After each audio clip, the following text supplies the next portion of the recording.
آنچ خوبا ہما دارند تو تنہا داری.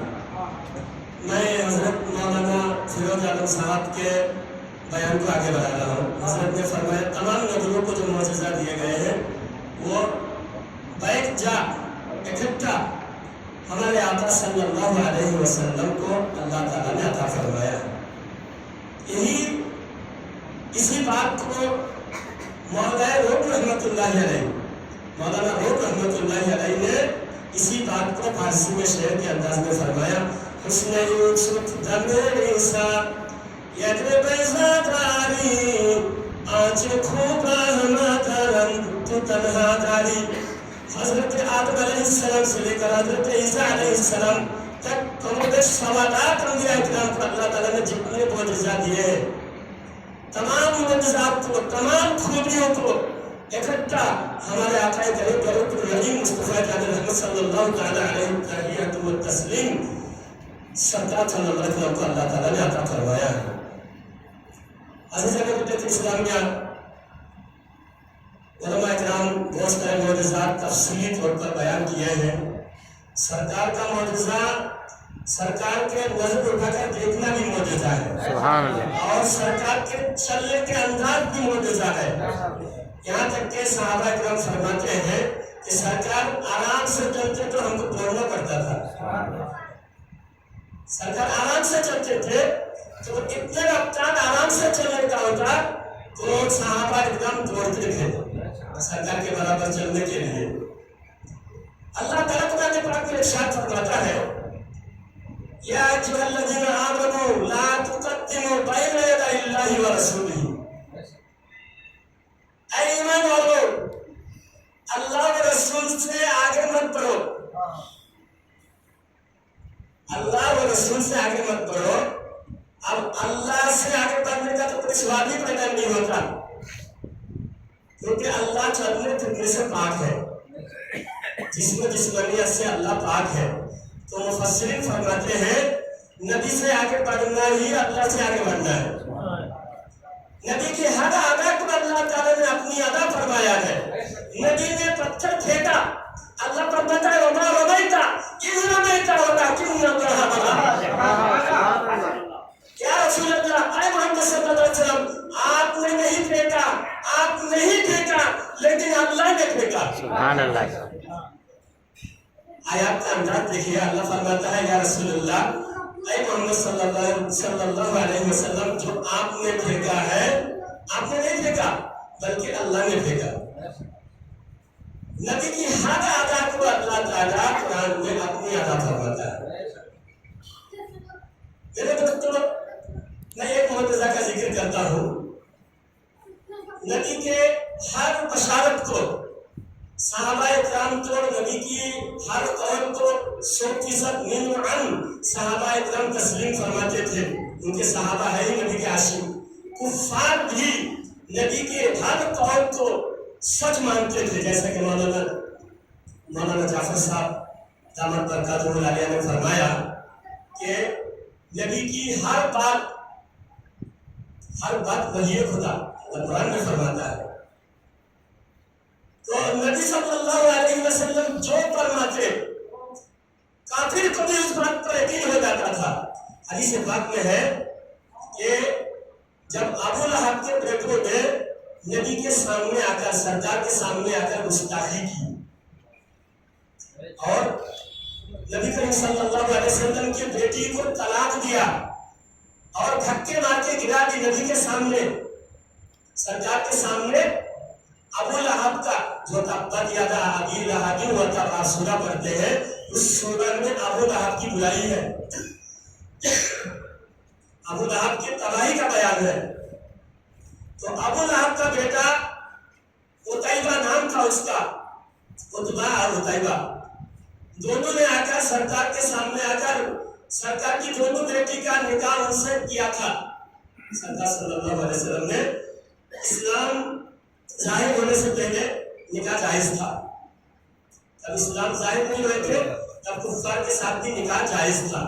تو سرکار اپنی بیٹیوں کا نکاح عتبہ اور عتیبہ کے ساتھ کر دیا تھا, بچپن میں نکاح ہو گیا تھا اور ابھی درستگی نہیں ہوئی تھی.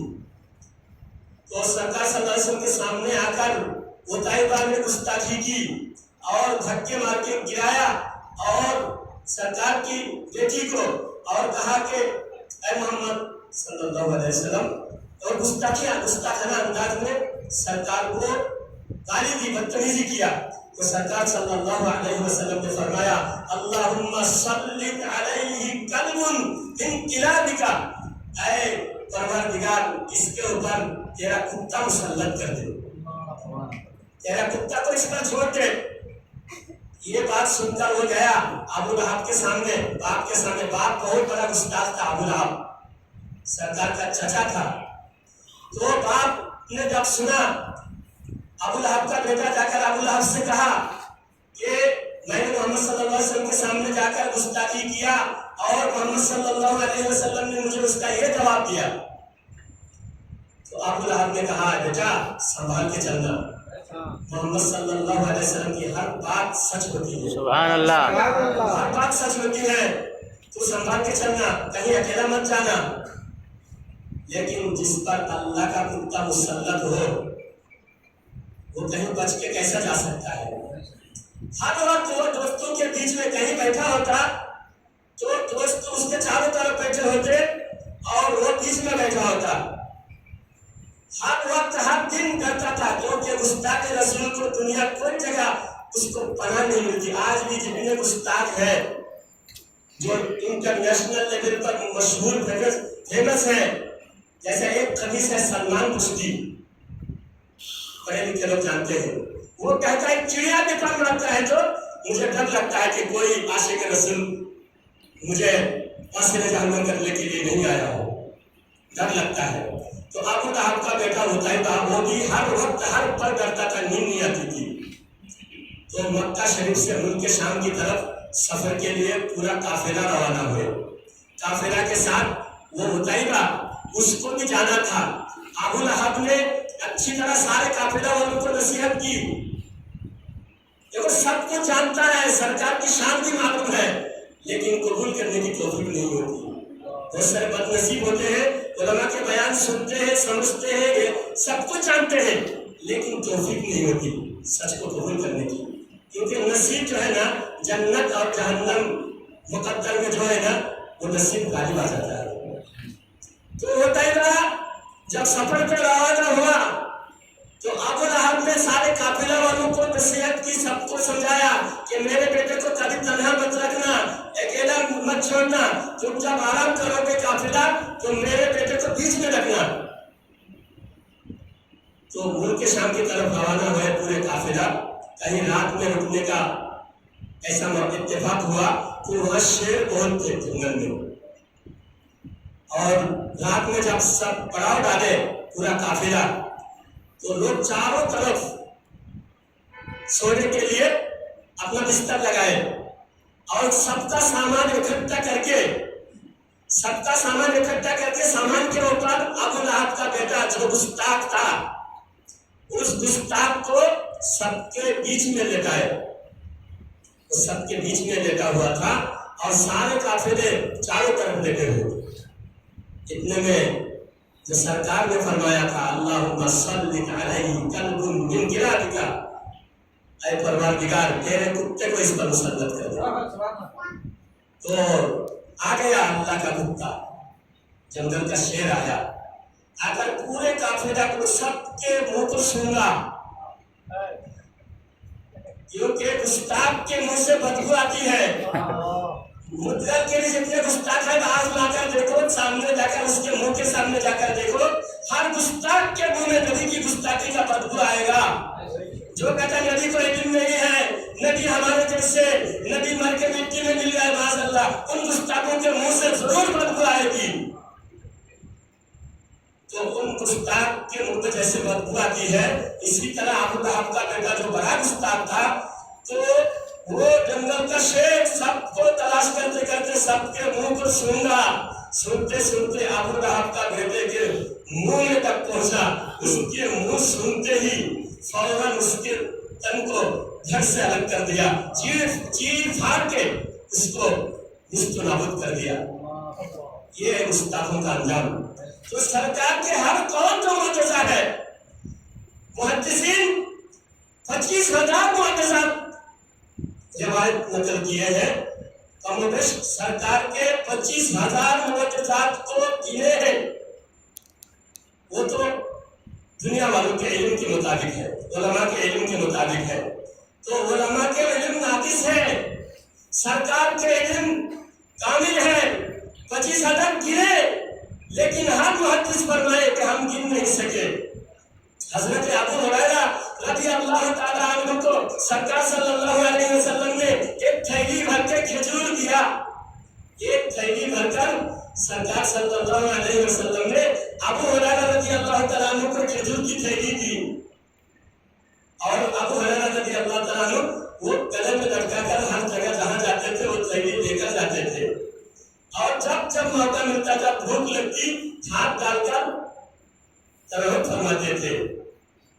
اب بتائیے ایک تھیلی جو دیکھے گھومنے لائق ہو وہ زیادہ سے زیادہ 2-4 کلو ہوگا اندازے کے مطابق، اتنے ہی تھے۔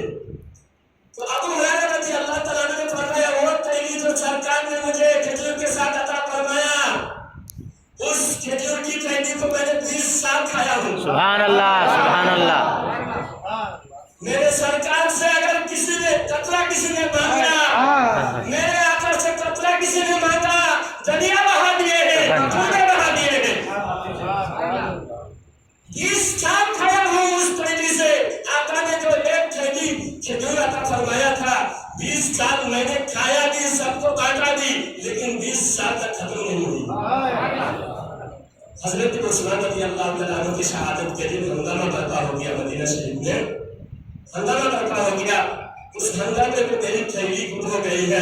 حضرت ابو ہریرہ رضی اللہ تعالیٰ عنہ فرماتے ہیں کہ دوسروں کے لیے ایک کم ہے، دوسروں کے لیے ایک کم ہے کہ حضرت عثمان شہید ہوئے، بہت بڑی غم کی بات ہے۔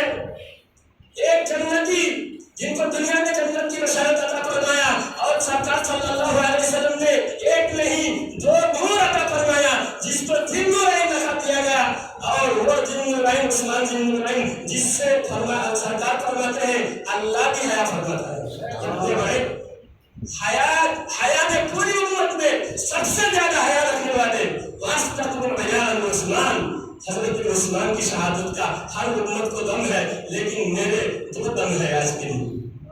ایک حضرت عثمان کی شہادت کا غم، دوسرا میرے جو تھیلی گم ہو گئی ہے وہ تھیلی گم ہونے کا غم ہے۔ سرکار کے نظر کی جو کرامت ہے، معجزات ہے، سرکار نظر ملائے یا سرکار سے کوئی نظر ملائے وہ سرکار کا عاشق بن جاتا تھا۔ ایک یہودی کا لڑکا ایک نظر سرکار مدینہ صلی اللہ علیہ وسلم کے محفل کے سامنے سے جاتے ہوئے نظر پڑی، صرف ایک نظر سرکار پر پڑی، یہودی کا لڑکا تھا، وہ سرکار کے نظر کے عاشق ہو گئے، سرکار کے عشق میں گم ہو گئے۔ کھانے میں اور گھومنے پھرنے میں دنیا کی کسی چیز میں مجھ کو لذت نہیں آتی تھی، کیونکہ جسے وہ درد کا مزہ نہ سے دوا اٹھائے کیوں۔ وہ سرکار کے عشق میں ہمیشہ گم رہتا تھا، ہر وقت سرکار کی نور، سرکار کے حسن و جمال کا اس کے تصور میں ہوتا تھا، ہر وقت سرکار کے بارے میں ہی سوچتا تھا۔ باپ نے دیکھا بیٹا کیوں پریشان حال ہے، کیا سوچتا ہے میرا بیٹا، لیکن باپ سے کہہ نہیں سکتا تھا وہ، کیونکہ باپ تھا سرکار کا دشمن، باپ یہودی تھا۔ اگر بولے گا باپ سے کہے گا کہ ابا جان مجھے محمد عربی صلی اللہ علیہ وسلم سے محبت ہو گئی ہے، تو باپ برداشت نہیں کرے گا، کیونکہ باپ اسلام کا دشمن تھا۔ بیٹا دل میں سوچتا تھا، دل میں محبت رکھا ہوا تھا، اور محبت کے بیمار میں مبتلا ہو کر وہ اس طرح علیل پر چلا گیا، یعنی موت کے قریب پہنچ گیا، اتنا بیمار ہو گیا، اس طرح پہ لیٹا ہوا ہے۔ باپ بیٹے سے کہتا ہے کہ بیٹا بتا تیری آخری خواہش کیا ہے، تیری آخری خواہش کیا ہے؟ بیٹا کہتا ہے کہ ابا جان میں اگر خواہش ظاہر کروں گا آپ غصہ تو نہیں ہوگے؟ تو باپ کہتا ہے بیٹا تو میرے نور نظر ہے، تو میرا لخت جگر ہے، تجھے زندگی بھر تجھ سے زیادہ مجھے کسی سے محبت